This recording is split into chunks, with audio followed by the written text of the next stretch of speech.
Your Royal Highness, the events marking the 50th anniversary of VE Day have tended to overshadow the fact that the war wasn't yet over. Japan actually didn't surrender until August the 14th, 1945. Can you recall the events of that day? 14th. Well, I can recall being in Guam with two. I was in the destroyer at Whelp, and there was another one, Wager, and we were escorting the Commander-in-Chief, Sir Bruce Fraser, on a visit to Admiral Nimitz, who was the Commander-in-Chief South Pacific area. And Sir Bruce was going to give him the night, make him a knight of the Bath. And while we were there, the first of the atomic bombs was dropped, and that was about the 6th, I think, of October, 6th of August. And almost immediately we sailed from Guam to rejoin the big American fleet off Japan, of which the British Pacific Fleet formed one task group out of 6, I think.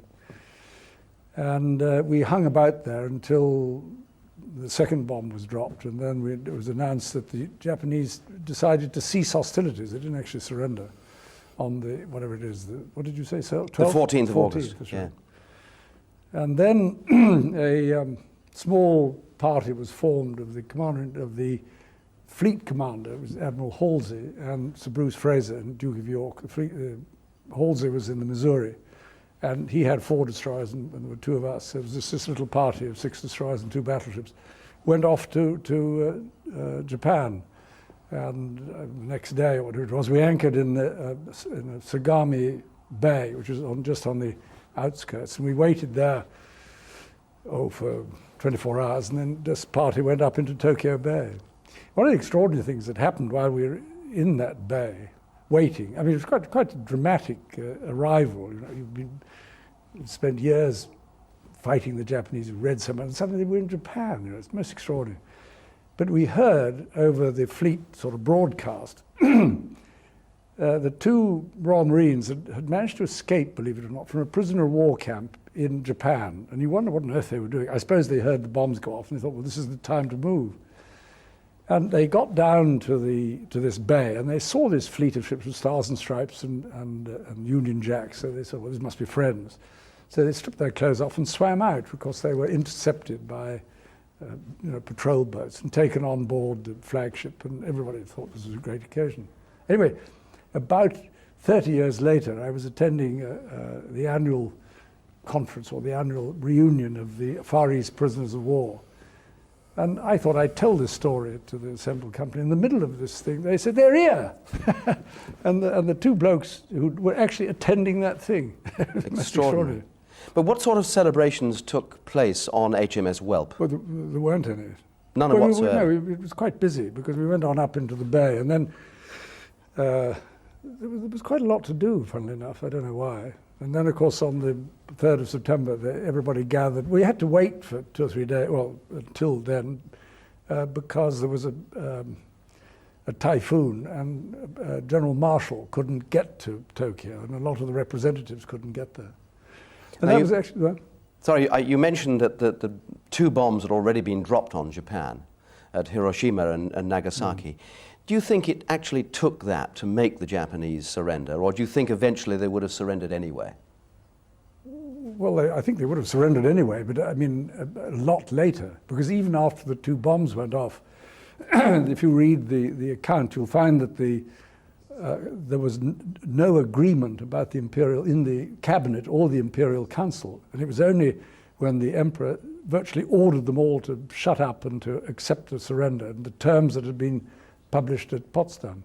No, but there was one other quite amusing incident that happened on the way up to Tokyo, or to the other Wager.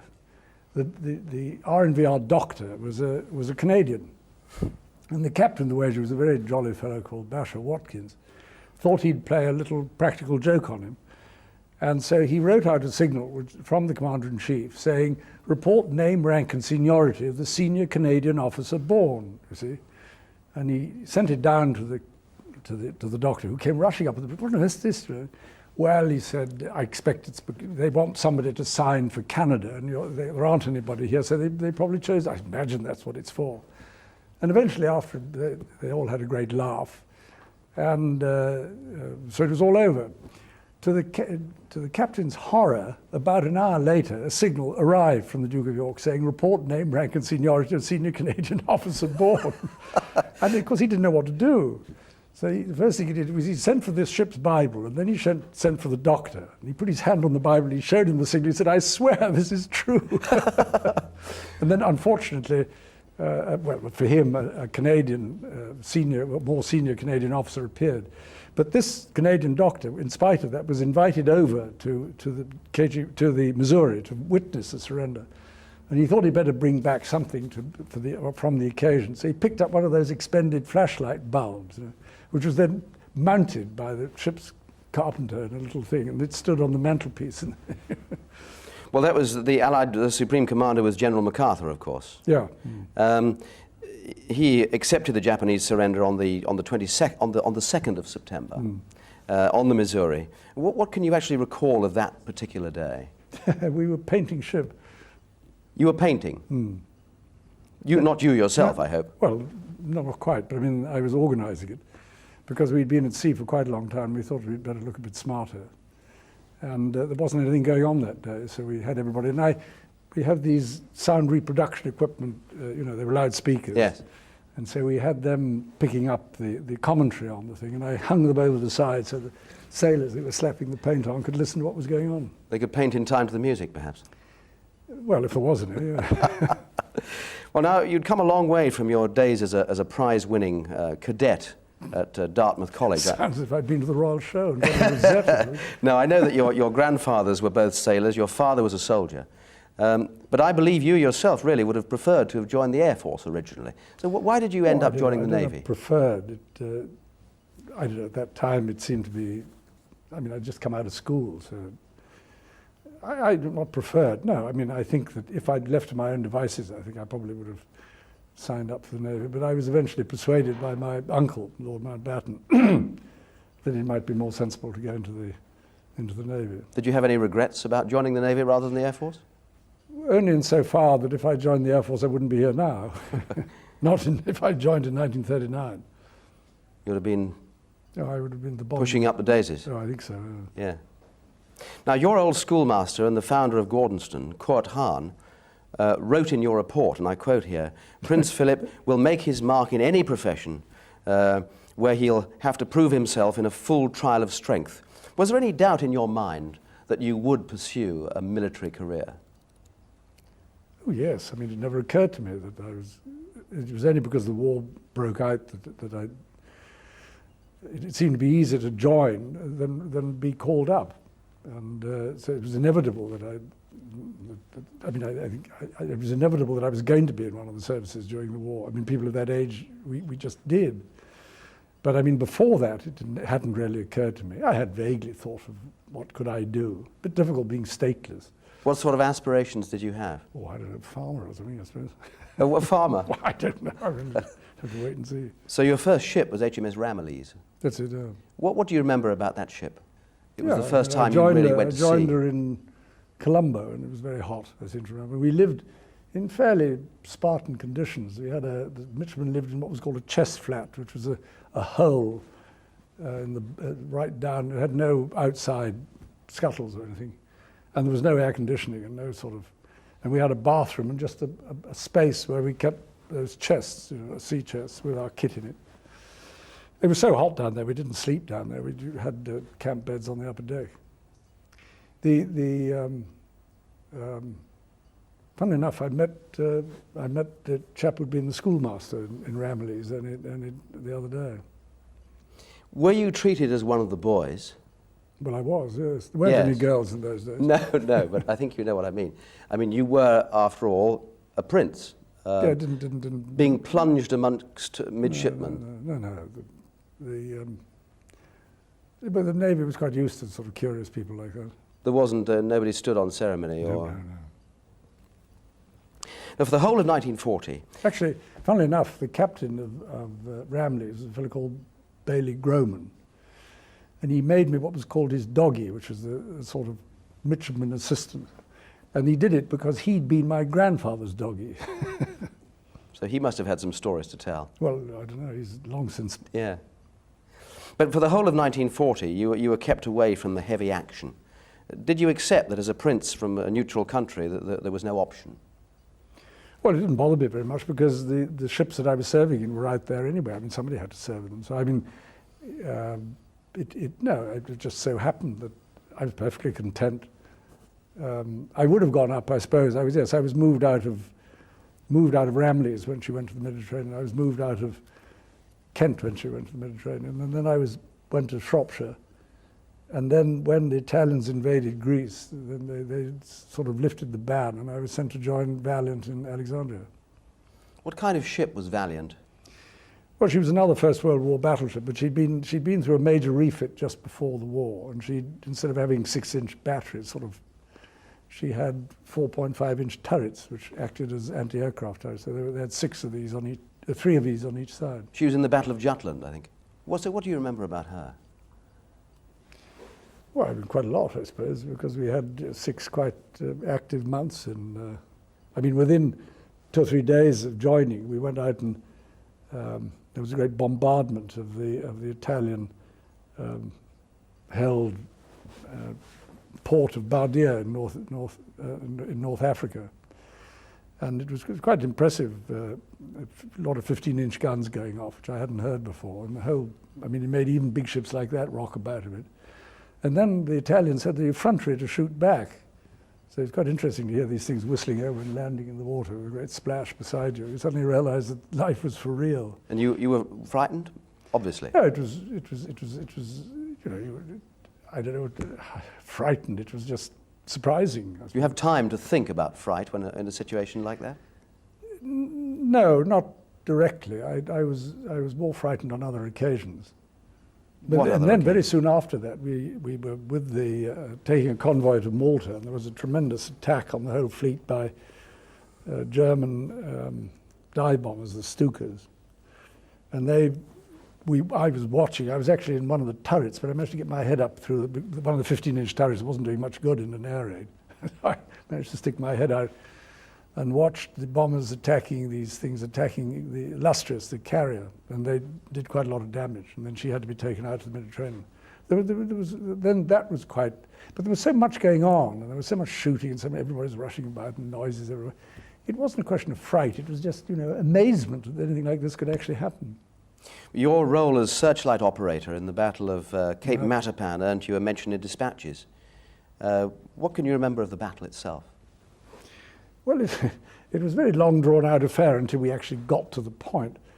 And the Italians were chased and attacked by swordfish and torpedo bombers, and then they were attacked by the cruisers, and then they turned around and attacked the cruisers. So all this was going on for days.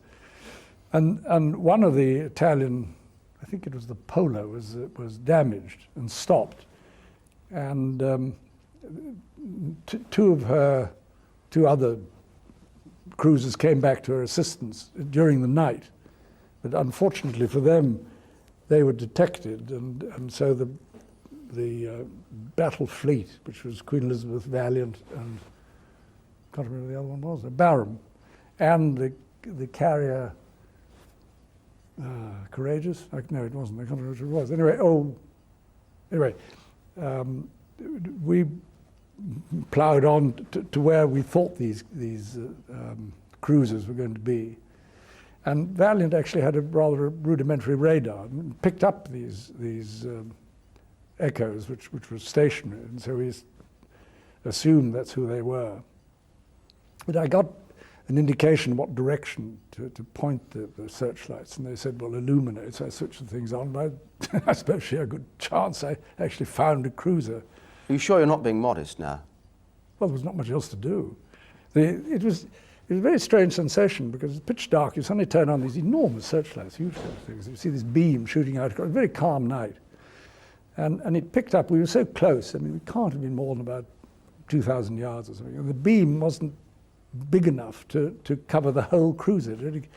And so somebody said train right or something and there was another cruiser. And And with that, everybody started shooting, whereupon they didn't really need much illumination after that. Soon after the fall of Greece in April 1941, Valiant was in action again at the Battle of Crete. This time, the Luftwaffe had a real field day. Can you tell me what happened? Well, it was part of the, I suppose people were trying to evacuate the British troops from Crete, the last ones to come out. So we weren't particularly involved in that. I mean, we were milling around some distance, or you could see Crete, but it was some distance away. And there was general sort of usual confusion. Everybody was shooting and airplanes were flying about. And we were, I think it was then, no, I think it was the day after Matapan that we were hit by two bombs, one forward and one aft. How close in succession? Well, it was one stick of bombs, and they went sort of diagonally across the ship, and one hit on the quarterdeck, and the other one just missed the forward. But the whole ship bent like that with the explosions, and actually bent sufficiently for some of the hatches down below to be jammed. So several people rang up and said, "Please, can you get a tin opener? We'd like to get out." You know. But everybody was, I mean, it was, you know, usually people, airplanes flying around, people shooting, everybody shouting, clouds of smoke. And So panic as well? No. It was all fairly controlled, but anti-aircraft fire wasn't highly accurate. And there was so much flying about that it was difficult to follow what was going on. And all the damage was done to cruisers and destroyers, really. We didn't, we were lucky, I think, really, to escape. But how badly did it actually damage the ship? I mean, did you have to... Oh, no, at Crete we weren't damaged at all. This happened the morning after Matapan. Yes, but when these bombs hit, did it really disable the vessel vastly? No, absolutely not. No, it made no difference at all. Only one chap was killed, and he was extremely unlucky. I mean, a big box was blown off a bulkhead and just hit him. Is it possible to recall any of the emotions that were felt when you were under attack?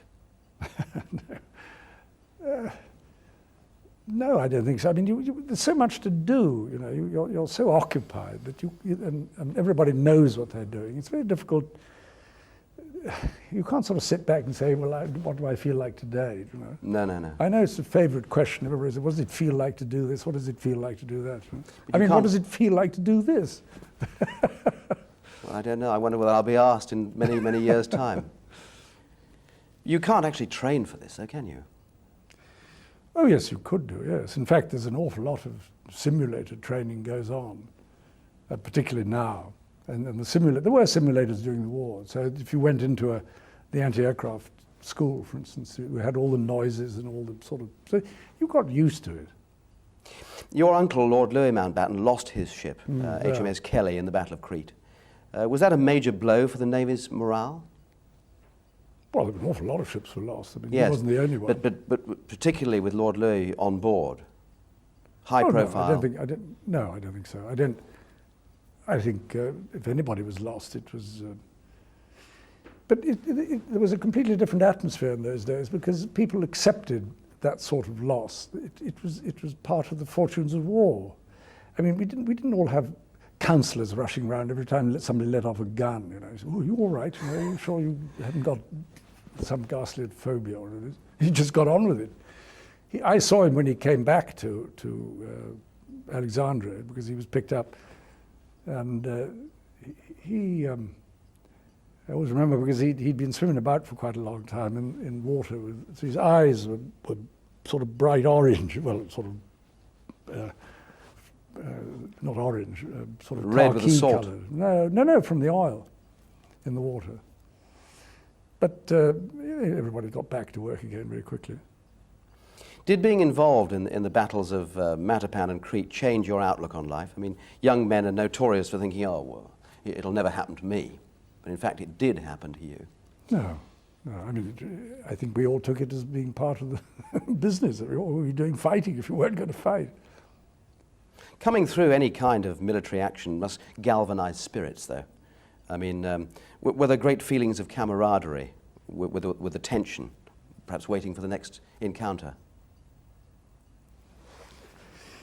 It's terribly difficult to know. I mean, once you were in the routine, you were always going out on some operation, coming in again. And I think the having followed the events that led up to Matapan before we went to sea, knowing that we were going to get involved or hoping to get involved, was people said, "Well, I don't want to be a hero," you know, but it was all rather sort of childish. But I mean, people just got on with it.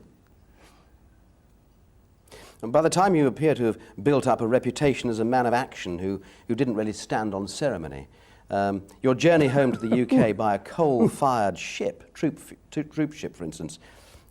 Do you remember the Chinese stokers going on strike, jumping ship at Puerto Rico? Yeah. What happened? They went on strike and left. And then they called. There weren't very many passengers on board, as a matter of fact. I think there were 3 RN midshipmen and 1 Merchant Navy apprentice. We'd managed to transship at Durban, and we hoped to get home quicker. In fact, we didn't really, but we pulled in at Puerto Rico to refuel.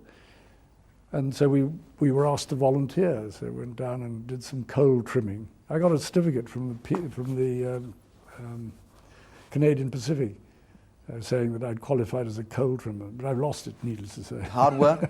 It was quite hard work, yes. Lost a few pounds in weight now. I really like it, yeah. Why did they go on strike in the first place? I have no idea. I wasn't paying much attention. We then went on to Newport News, and where I managed to, with the 3 of us, managed to hire a car and drive up to Washington, which was quite funny. We were in white uniforms and drove back through the pouring rain and had a flat tire just before we got back to Newport News. And of course, trying to change a tire in the rain in white uniform left us looking pretty scruffy.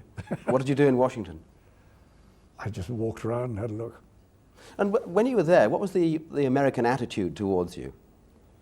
British naval officers, I mean, there was no covering it up, you were in uniform. Yes, but I think there were so many uniforms, and Washington's a very cosmopolitan place. I don't think anybody noticed, frankly. Well, in 1942, you joined HMS Wallis for convoy duty off the east coast of Britain. A very, very different role altogether, having been in action so much in the Mediterranean. Was this a bit of an anticlimax for you? Oh Lord, no. I mean, the North Sea was a very active place. E-Boat Alley, I think it was called. Yeah, well, that's off the Norfolk-Suffolk coast. Yes, but we used to start with convoys in the Firth of Forth at Methil, and then take them down to Sheerness, and we'd spend a night in Sheerness, and then pick up another one and take it back again. But they advanced at about 6 knots on average, and as the tide was 5 knots, it wasn't really frightfully. We didn't get anywhere very fast, and then. At night, there were usually alarms about E-boat attacks, so we had to rush around and fire star shell. And I don't think we really had a serious encounter with E-boats. I mean, I think I saw one the whole time I was there. Was it frustrating for you then, having been in so much action in the Mediterranean? It seemed a bit quiet. No, absolutely. No, not at all. No. I mean, we were much nearer. Don't forget. That's very close to the French and German coast. Aircraft could fly out very easily, and did. And there was bombing over this country. They came over the whole time. There were E-boats coming out. No, it was much more in the front line. Within a few months, you were promoted to first lieutenant. First of all, I was promoted to lieutenant because I joined as a sub-lieutenant. And then after I'd been a lieutenant for whatever it was, I don't know, about 3 or 4 months, the then first lieutenant left. And the captain was left with really a choice of getting a new first lieutenant or moving me up into the slot. So he decided to move me up into the slot and got a sub-lieutenant instead. So that was very good. Were you? Was this part of your desire? Were you very ambitious? No, I don't think so. I was quite surprised, I suppose. And pleased? Oh yes. Now there was some friendly rivalry with a young officer, an Australian called Mike Parker, later to become your equerry. How did this rivalry manifest itself? Well, it didn't. Was he not on he was on a ship called Lauderdale, HMS Lauderdale? Is that right? I didn't know him at that time. Right. I only met him in Australia when we were in the same flotilla. He was in Whirlwind. Was it Whirlwind? And I was in Whelp. We were in the 27th flotilla. But I mean, we saw a lot of each other after that because he was one of the ships that was in Hong Kong, and we got to know each other and played squash. You know, that's what. Good mates. Yeah. Yeah. I read that as a young naval officer, you were pretty much a perfectionist. Is that the case? But what? A stickler for perfection. I don't think so. Not particularly. I mean, you know, I think everybody tried their best to make the best of the job. We had very good people. Some might see the Navy as a rather solitary life for a 21-year-old bachelor, separated from his family, his friends by war and thousands of miles.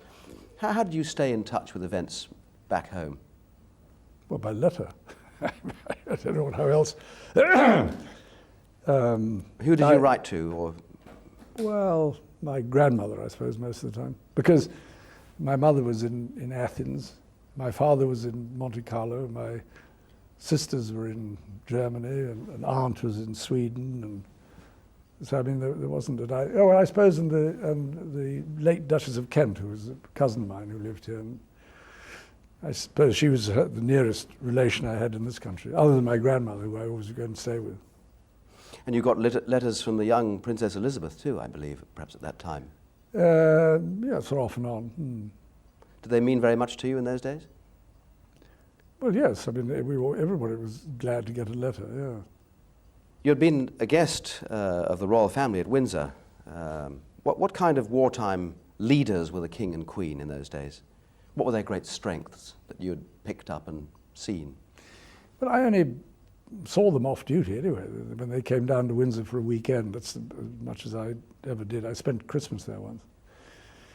So I never saw them in that light. I mean, they were sort of hosts on those occasions, and it was very much a sort of family party, and exactly as it might have been anywhere else. So I wasn't involved in the, what you like to call it, the official activities, and I never saw them functioning, as it were, in specific or doing any of their particular duties.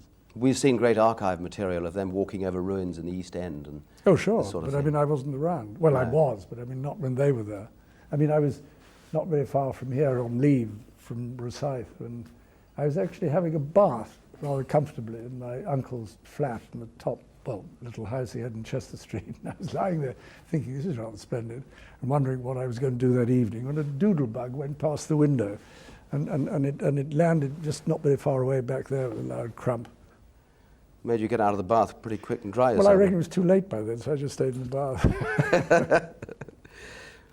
During the spring of 1944, your new ship, HMS Whelp, was being built in Newcastle. Mm-hmm. You spent some time around the shipyard waiting for the completion of work.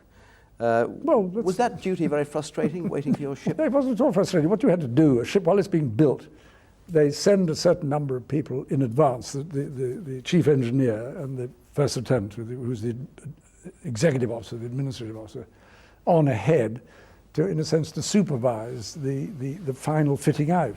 And there are all sorts of little things. They say, where would you like this piece of kit? Where would you like that? And how would you like this arranged? And you had to, stores were coming in, you had to, so that the thing was a combination of work together with the builders, which was Hawthorne, Leslie and Hepburn, and for the Navy, if you know what I mean, for all the sort of internal naval arrangements. Then you had to write things like standing orders and look and see who you were going to get, and then people drifted in all the time, so you had to accommodate them. And I mean, it was a sort of administrative business, simply getting the ship ready for commissioning. And you were living at that time in a boarding house? No, in a hotel. I think it was called the Gordon Hotel, somewhere or other. I can't remember what it was. Sort of residential hotel? I think so, yes. Yeah. Which probably gave you an insight into the man in the street, as it were. The man in the street live in a hotel? Well, if you would like to put it that way. I mean, we had lots of men in the street, off the street in the Navy. I mean, most of the men in Wallace came from Liverpool, and a lot of the ones in Whelp came from South Wales. But you don't understand. If you're in the services, you meet people from all walks of life. I mean, you just live with them. You know, it's not the only difference is that people have different responsibilities. So you're glad that you were in the services then? Oh yes. It gave you a greater insight, perhaps, to. Well, I didn't do it with that end in view. But that is what you get at the end of it. You get to know people of every kind of background. Which you wouldn't and provide necessarily have everybody. done. What? Which you wouldn't necessarily have done had you not been in the services. Yeah, you could say that. By now, Italy had surrendered. When are we now? D-Day was a couple of months away. From a military perspective, did you feel the tide had turned in the Allies' favour? Well, it obviously had, hadn't it? I mean, Yes, it had. We but landed, were you aware of it? Oh, yes, we knew exactly. We were in, because we just commissioned, the whole of the 27th Flotilla, or most of it except for one that had got damaged, were all up in Scapa Flow. And we were the only inhabitants of Scapa Flow during the invasion, because we literally all just been commissioned. And as soon as the invasion had taken place, and the war was moving into Europe. In fact, the naval war in Europe virtually ended. I mean, the U-boats were more or less, well, they were still being chased, but I mean, in the sense they were not as effective as they had been. Everybody's eyes, or at least our eyes, were on the Far East because the war was still going on.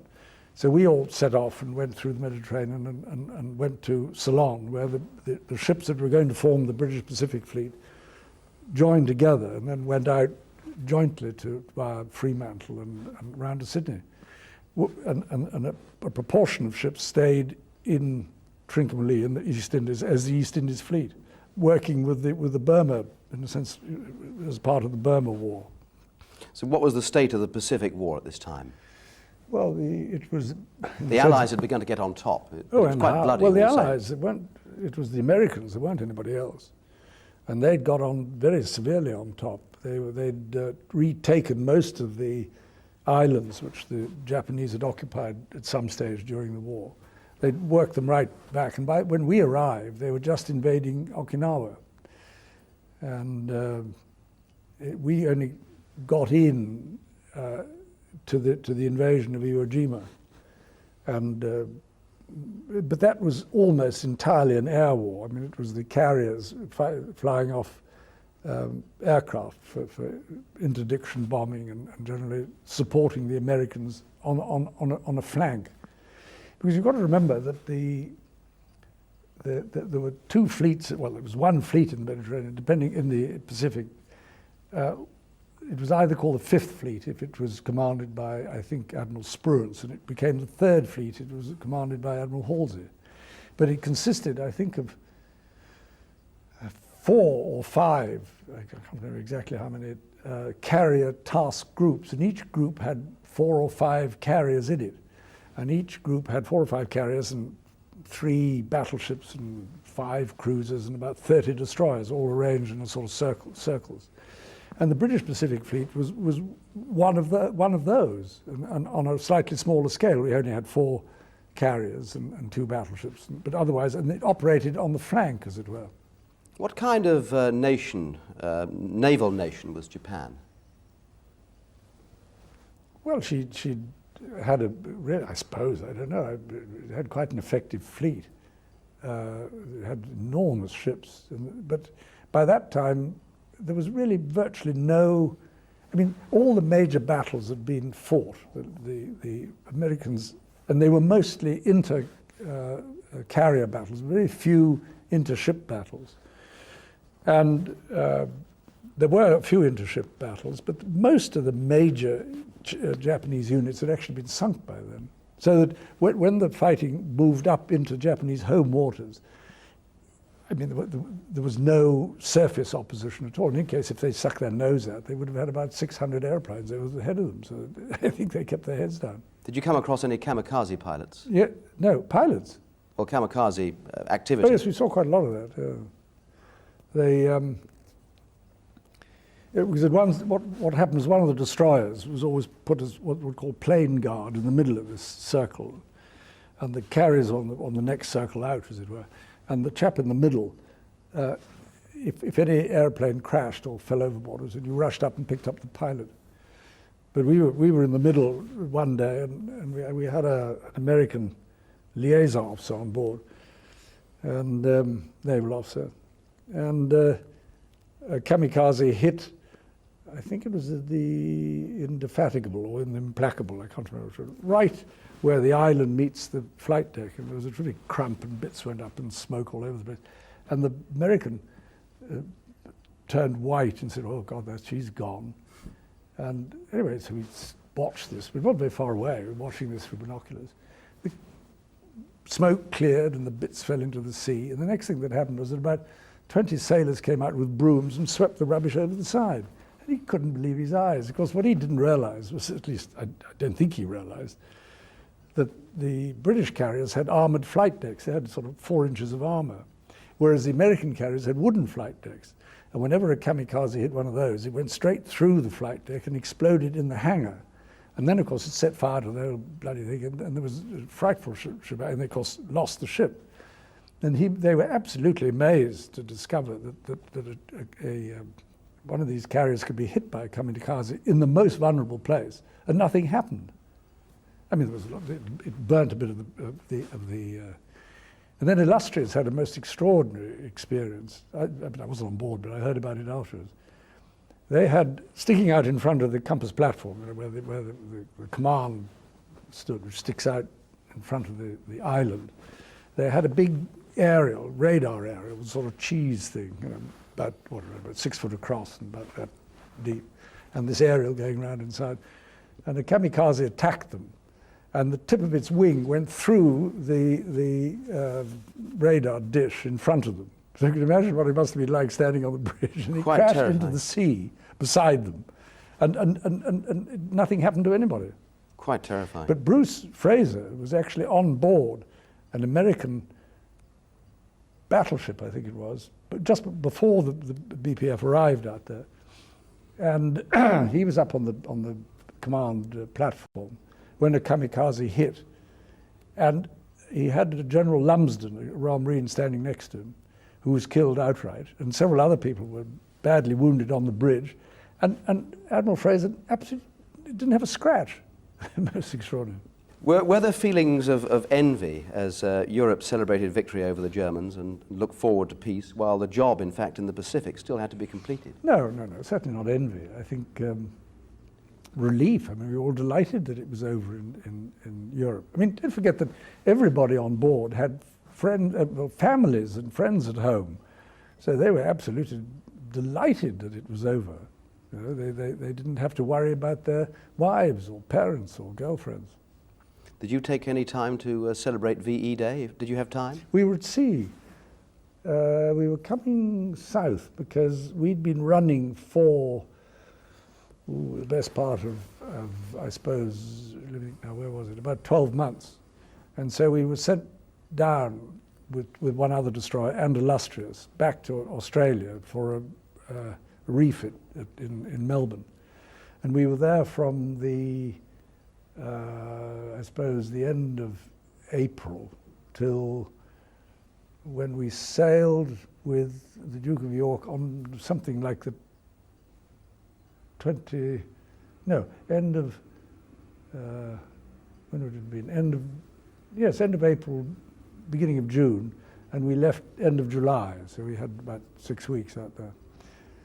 And there was a certain amount of celebration in Australia, but of course by the time we arrived there, it was all over. And everybody was much more, at that time, much more concerned with the war in the Pacific. You talked about friends and family and this sort of thing. Was Princess Elizabeth able to communicate in her letters the relief that Britain felt? Life of me, I can't remember what she wrote in her letters. But they were numerous, obviously. No, not particularly. She was quite busy too, don't you think? Yes, exactly. Do you think the veterans of the Far East are given enough credit for the way they conducted themselves in wartime? By whom? Or are they overshadowed, in fact, by European forces? Well, speak for yourself. Well, you say by historians, I really meant. Not that I'm a great historian. It depends what history you read. I mean, if you read an account of the war in the Far East, they get full credit for what they did. Some people obviously were more interested in the war in Europe, and some people were interested in the war in the Far East. I think, everybody had their nose to the grindstone in the sense that you didn't stand around discussing things as if you were attending an editorial conference or something. You mentioned Australia and the Australians. With the benefit of hindsight, how would you assess the performance of the Allied fighting forces? in the Pacific? Oh, they of course had been at it very much longer in the Pacific. I mean, they were fighting in Borneo and in the Solomons, and both their navy, the ships and soldiers, and they had a very, very rough time, and they were fighting under extremely difficult conditions, tropical conditions, jungle conditions, and they acquitted themselves brilliantly. And the New Zealanders also in the Solomons. It was a very, very difficult war against the Japanese, and they did extremely well. I mean, no one ever doubted, and there were, of course, several Australian ships were part of the British Pacific Fleet as well. How did the war years shape your character? No idea. Who were the major influences on your life during these years?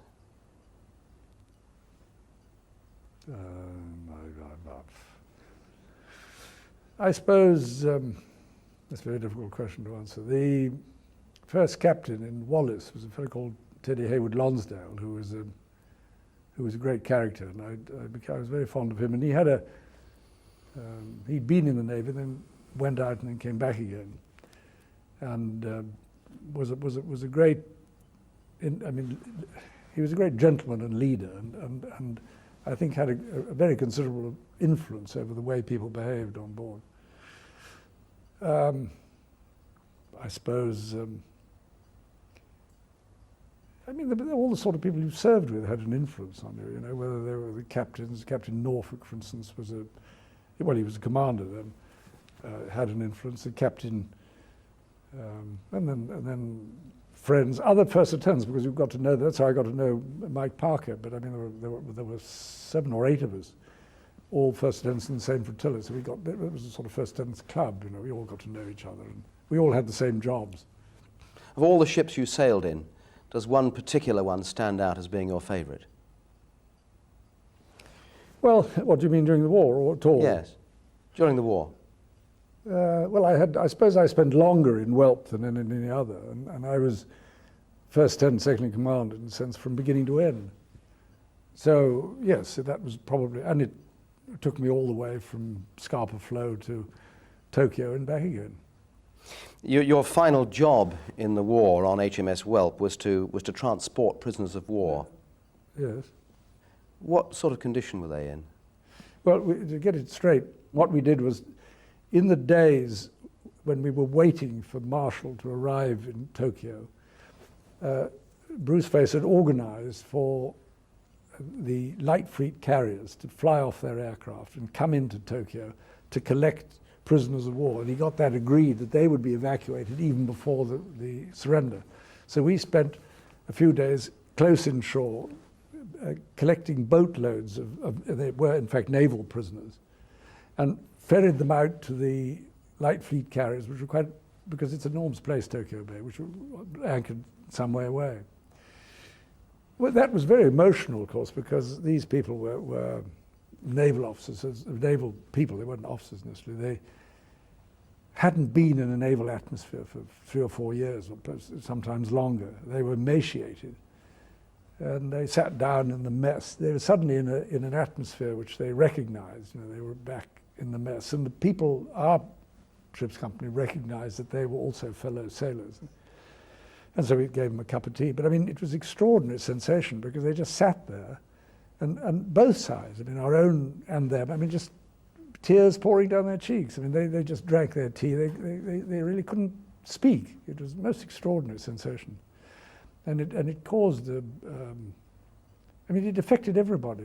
And mind you, once that was over, you collected another lot, and it was not quite so, it affected quite so much the second time. But we did it, for about 2 days, I suppose.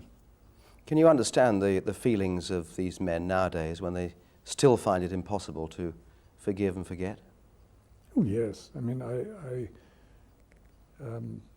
I think that I think it's very silly of people to say that these individual people should somehow or other be reconciled to their captors in any way and their tormentors. I think it's unreasonable. I mean, I think the reconciliation means a lot of other things, but it doesn't mean that each individual has simply got to forget and pretend that it never happened, or pretend that they were desperately affected by the experience. I can well understand that.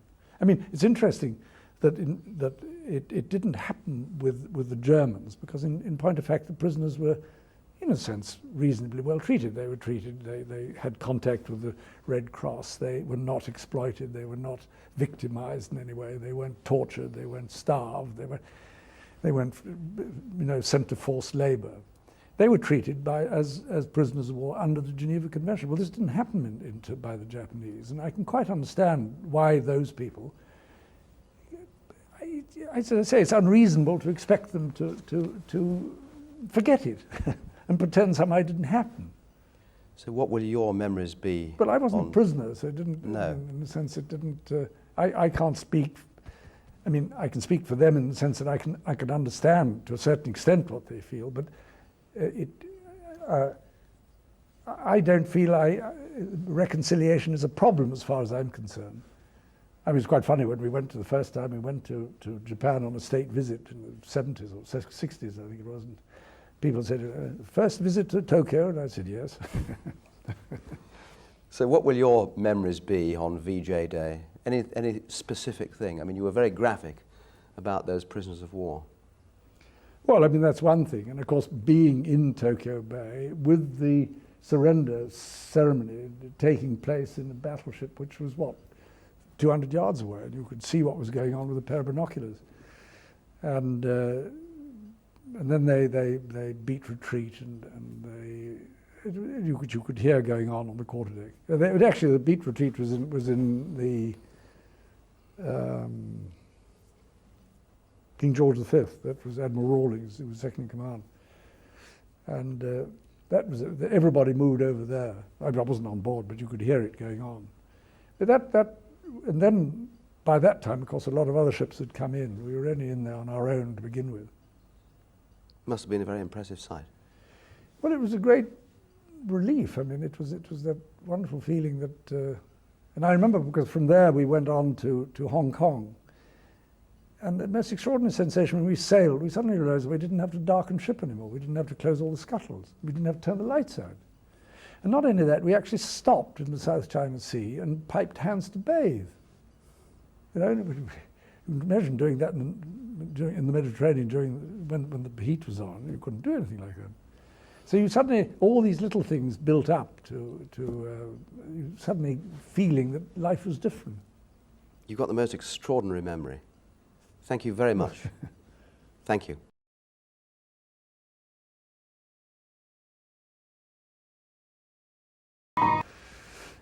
For 24 hours, and then this party went up into Tokyo Bay. One of the extraordinary things that happened while we were in that bay, waiting, I mean, it was quite a dramatic arrival. You know, you'd spent years fighting the Japanese, you read so much, and suddenly we were in Japan. You know, it's most extraordinary. But we heard over the fleet sort of broadcast the two Royal Marines had managed to escape, believe it or not, from a prisoner of war camp in Japan. And you wonder what on earth they were doing. I suppose they heard the bombs go off and they thought, well, this is the time to move.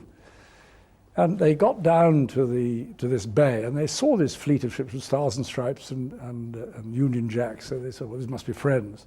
So they stripped their clothes off and swam out because they were intercepted by patrol boats and taken on board the flagship, and everybody thought this was a great occasion. Anyway, about 30 years later, I was attending the annual conference or the annual reunion of the Far East prisoners.